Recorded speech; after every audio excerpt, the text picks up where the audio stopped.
Monsieur le ministre du Commerce et de l'Industrie, Son Excellence M. James Bonazov, Monsieur le directeur général M. Panel Polemo, Monsieur le directeur de cabinet, Mesdames et Messieurs, directrices et directeurs des organismes autonomes à caractère administratif et financier, Mesdames et Messieurs, en vos rangs, grades et qualités. C'est un réel plaisir de vous accueillir ce matin à cet atelier crucial dédié à la présentation de l'avant-projet de décret portant sur les entreprises individuelles à responsabilité limitée et la refonte du droit des sociétés.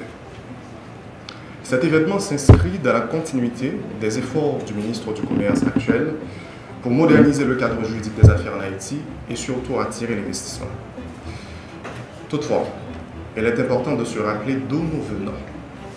En 2012, face aux piètres performances de notre pays au classement mondial de Doing Business, qui mettait en lumière les défis de notre environnement des affaires, les autorités d'alors ont pris une décision audacieuse. Il était impératif de mieux planifier et régir notre économie nationale. C'est ainsi que le projet de modernisation du cadre juridique des affaires a vu le jour. Ce projet ambitieux a connu plusieurs phases.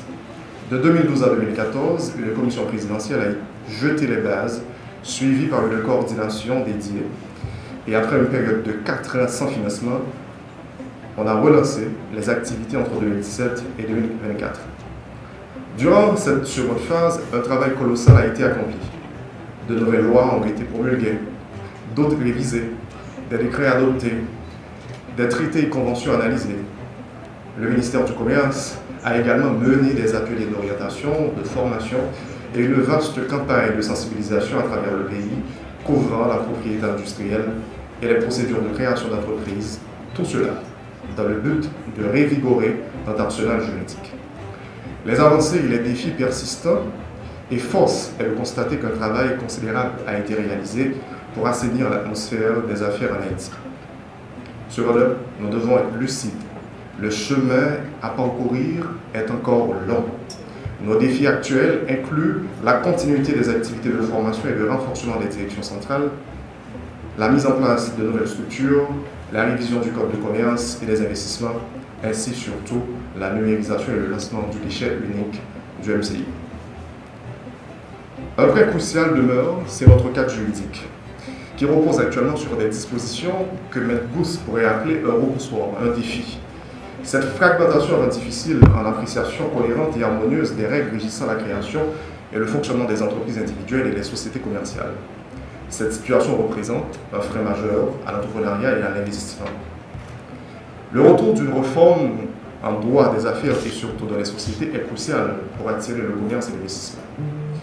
Et comme vous l'avez compris, le décret qui a été circulé depuis presque 3 mois portait en lui les racines d'un refondement important et déterminant pour permettre que le climat des affaires soit plus souple, plus flexible et surtout plus apte à exercer des activités génératrices de sources de revenus.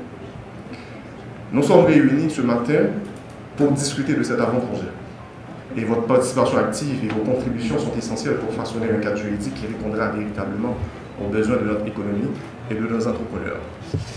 En ce sens, vous l'aurez bien compris que l'invitation de ce matin participe surtout dans la vision de l'actuel ministre du Commerce pour non seulement permettre que l'instrument juridique prioritaire pour Haïti lié au commerce et à l'investissement puisse être un atout majeur et surtout important pour permettre aux entreprises haïtiennes de refaire une image, de refonder surtout l'économie nationale et surtout d'attirer le commerce et l'investissement direct étranger. Je vous remercie et bonne participation.